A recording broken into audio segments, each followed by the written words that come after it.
The topic for today is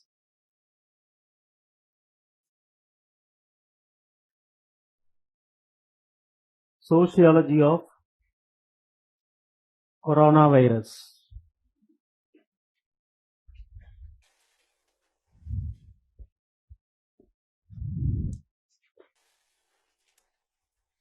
So what is sociology in this epidemic disease?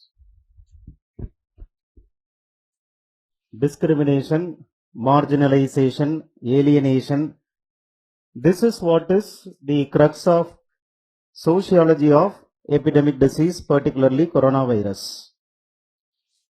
Sociological studies were made on new infectious diseases. A sociologist named Philip Strong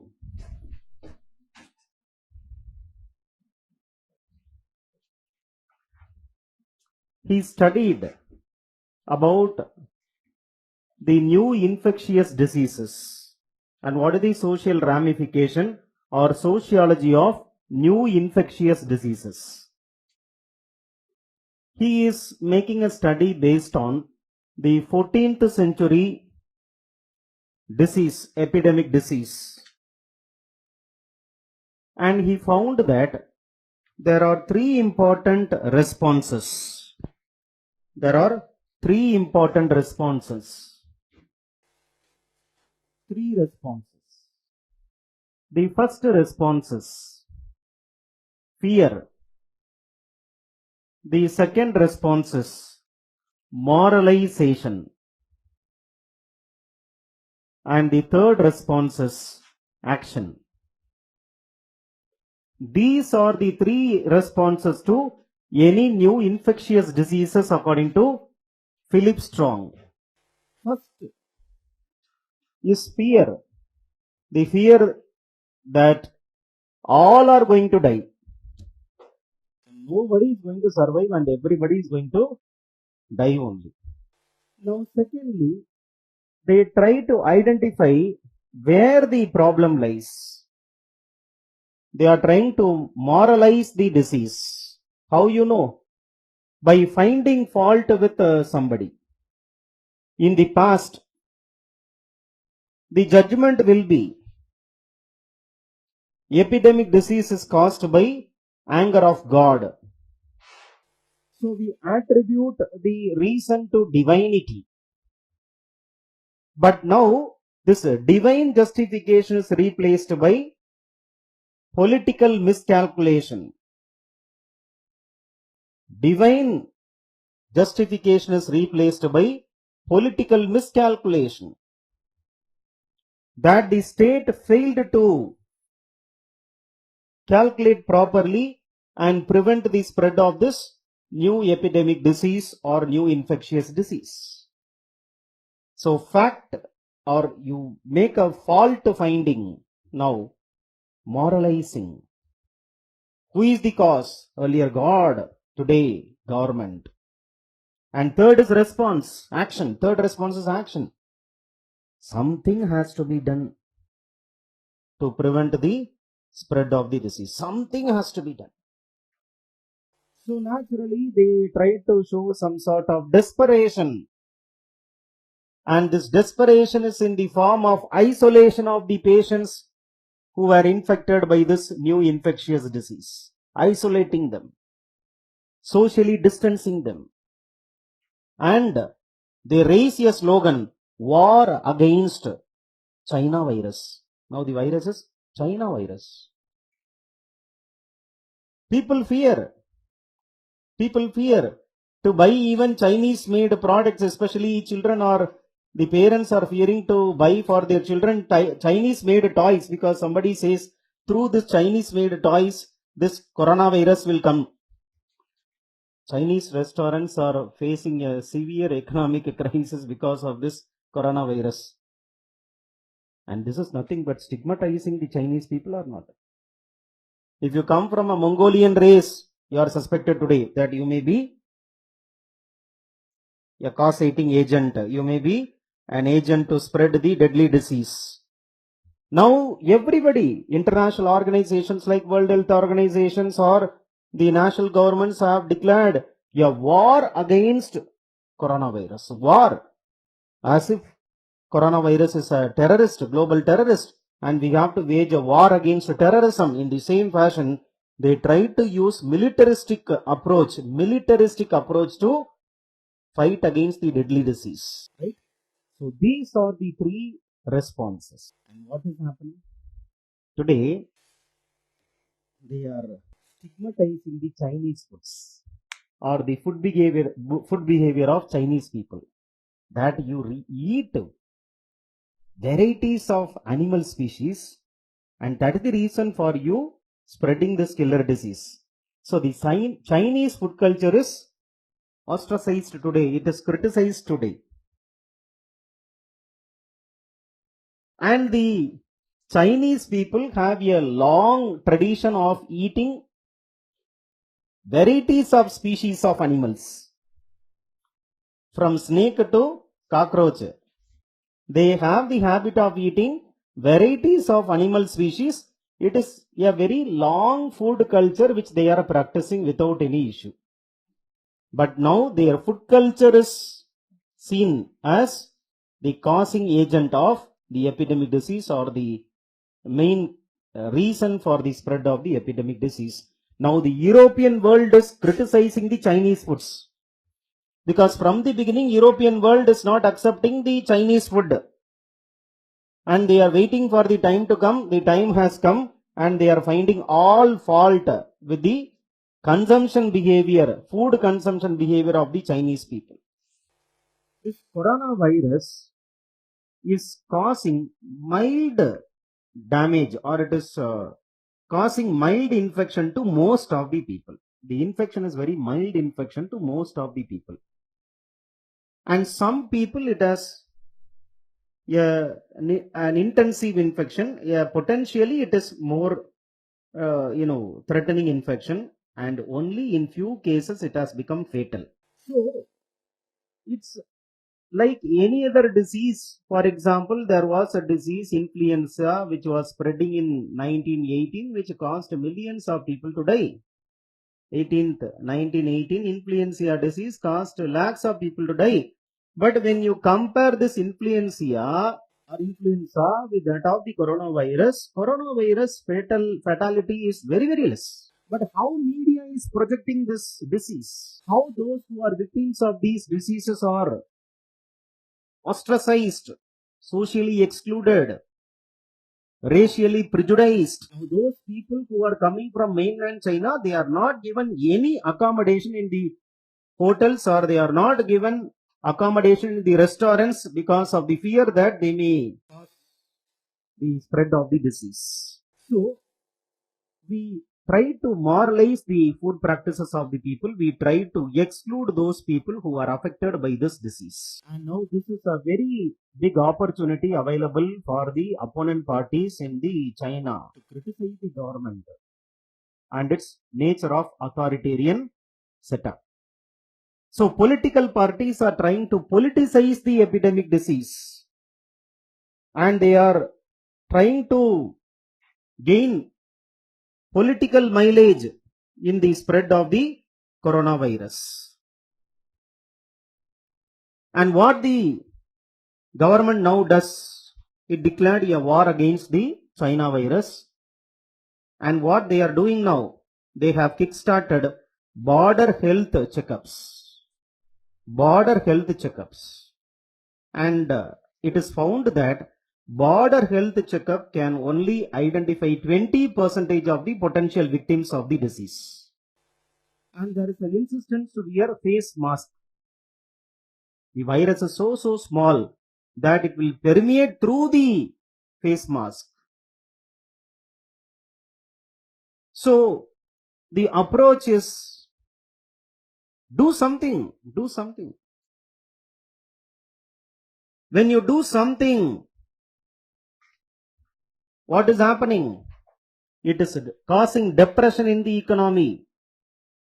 The action of the state or civil society, including media, resulted in the cost of the actions becoming more than the benefits of the action. So we see that we are reducing the economic activities because of the disease, epidemic disease. Disruption is caused to the economic activity. The supply of food and the supply of medicine is getting disrupted because of the actions taken by the state. And this is adding more problem than to solve. So it is depressing the economy. It is cutting off the important supply of food and medicines. The actions taken by the state is causing more negatives than positives. We assume that the world in which we are living is very, very ordered world. It is subjected to so much of stability. And we trust that this order will continue for all times. We believe that today is like yesterday and tomorrow will be like today. This is a very, very erroneous understanding about the world in which we are living. Because constantly the world is evolving. Constantly the society is in a state of dynamics. As Parsons would say, that society is a story of moving equilibrium. There is always threat to the order of the social stability. He writes about order is not Hobbesian order, order is only workable order. So social evolution is not understood properly. What is happening? A virus is going for genetic mutation. The virus is going for mutation and it becomes bigger. But the order of natural selection would ensure that when the virus is killing the host and it is spreading from one species to another species, that virus will be stopped. The proliferation of the virus will be stopped by the process of natural selection. So nature is having an order which ensures that the virus is not spreading from one species to another species. At one point of time, natural selection will inhibit such transfer or such migration of the pathogen from one species to another species. So what is happening in the order of nature? Nature allows proliferation of virus. It allows the virus to transmit from one species to another species because of the mutation. But at the same time, the mutation will be stopped by the nature itself through the process of natural selection. What is happening is that we make so much of cry. We make so much of chaos because of the equilibrium which is moving. So how do we understand evolution? When you use a military jargon that we are waging a war against the epidemic disease or China virus, what you try to imagine is, you imagine and you give an illusion that the order of evolution can be contained by the humanity or the technology, which can never ever happen. Evolution cannot be stopped by human science and technology. The limitation of biomedical technology has been unfolding because you are not able to come out with a proper vaccine for Ebola virus, MERS, MERS, SARS, and the recent coronavirus. The limitation of biomedical science and technology is telling you that human intervention in the form of technology cannot halt the process of evolution. If you read the societal evolution, human beings, animals, and viruses coexisted and co-evolved. Because of the pressure which we are exerting on the habitations due to increasing population or due to mechanization or industrialization, our interaction with animals have increased. In the past, animals were living in one place, human being was living in another place. The interaction was quite minimal. But in the present, because of industrialization, because we started invading into the forest reserves for industrialization, our connection, our interaction with the animal starts intensified. And in the process, animal to man infections have started.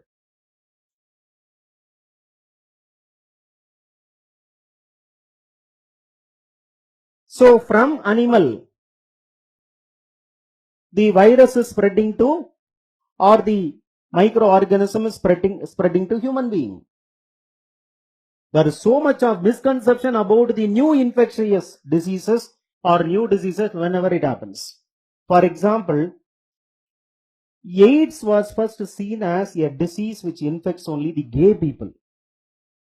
It is a gay disease, AIDS. Then science told that it is not like that.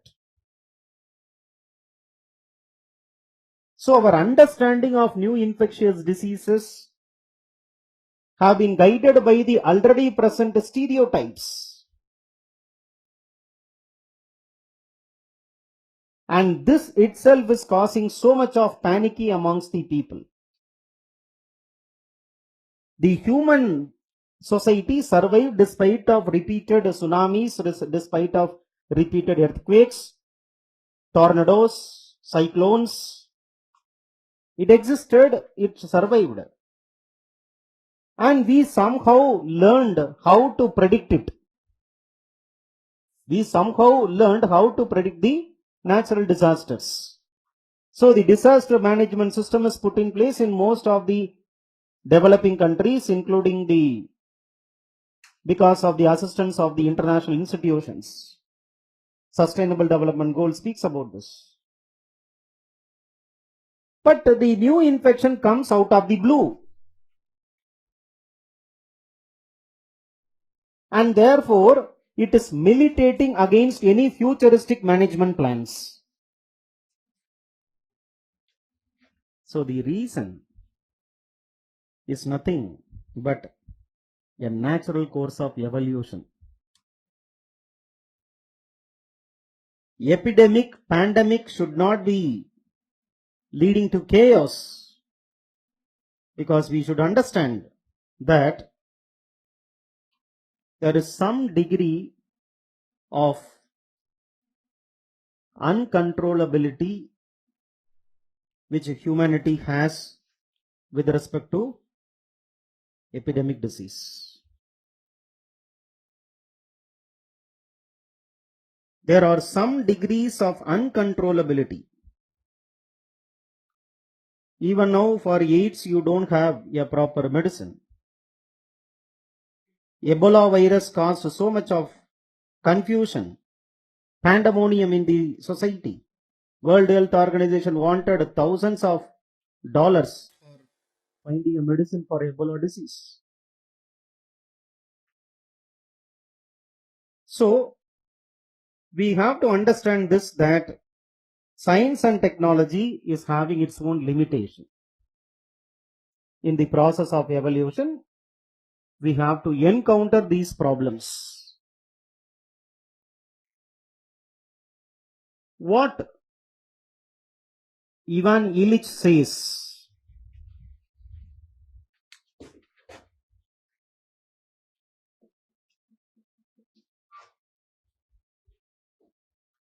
Ivan Illich, he writes about deschooling system. He is very famous for his concept of deschooling. In 1970s, he found that modern societies are having certain problems in the form of medical hubris. Modern technology or modern society assumes that we can bend the nature to our advantage using technology. In the process, we forgot to live a harmonious life with the nature. So technology gave a belief to the modern man that he can tackle any problem using his rational mind and the forces of science and technology. Because of this intellectual arrogance, man lost how to lead a harmonious life with the nature. Earlier there was man-nature harmony existing, so man adapted to the changing order of the nature. Man successfully adapted to the changing order of nature, but today man believes that his modern mind can give him science and technology. With that he will be able to conquer the entire nature, and in this mindset he lost how to lead a harmonious life with the forces of nature. The result is today man is living in a state of insecurity. Ulrich Beck writes about risk society.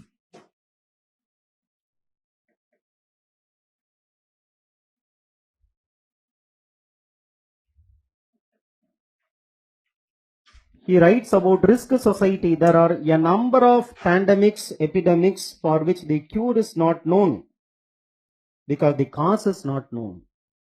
We do not know the cause, and therefore we are not able to find out solution for that. So Ivan Illich therefore says that there are many medical emergencies which modern society faces, which cannot be avoided. Just because it cannot be avoided, that medical emergencies cannot be avoided, or new infectious diseases cannot be avoided, doesn't mean that we should not try to manage it. We should leave it. It is not meaning that. It means that you should understand the limitations of human rationality.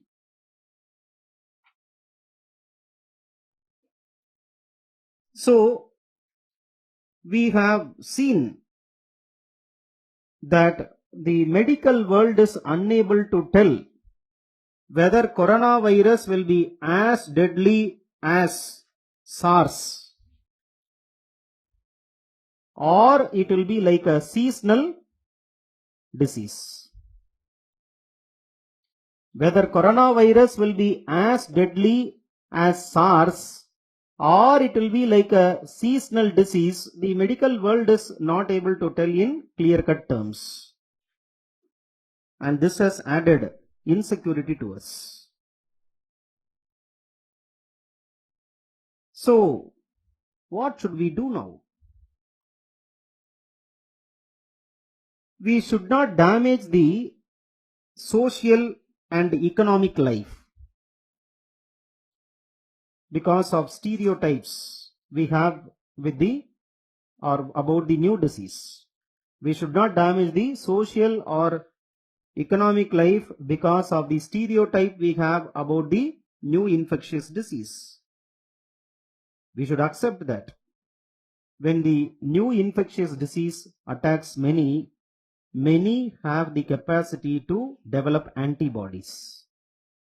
Nature also has gifted human being the possibility of development of antibodies when you are hit by a disease. So there is a need for belief that antibodies will be developed and it gives some sort of immunity to persons against the new infectious disease. And by that time, science and technology will come out with some management plans, medicines or therapies. What we find is there is a prejudice associated with the disease. For example, a disease is academia is linking disease with places. Ebola virus is linked to a river in Congo. Ebola virus is related to Congo.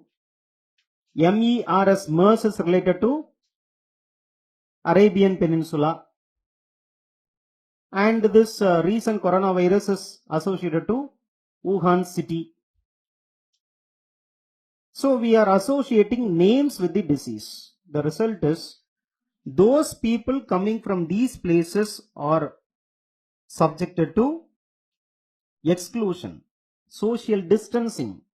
When you do the social distancing of people based on places, based on race, based on ethnicity, then those who have symptoms of the new infections may refuse to come out and seek medical treatment because you are prejudicing them. So a person from Wuhan will say that I don't have the symptom at all. Even though he catches the symptom, he will refuse to openly say that he had the symptom because of the presence of isolation.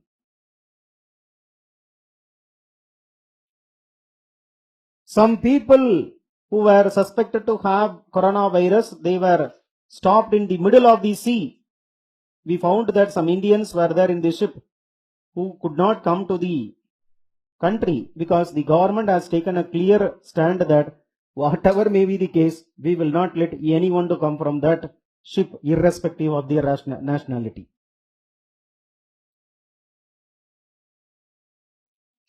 So there is a fear associated with the spread of the new disease because of this, as you'll be stigmatized, you'll be prejudiced. As long as you do the social distancing, people don't come to medical treatment.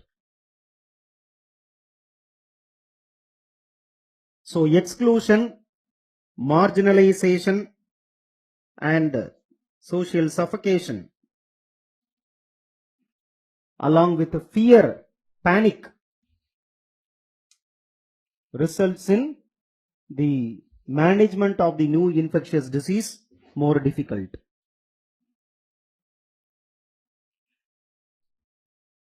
Right? So this is sociology of coronavirus. Thinkers and environment.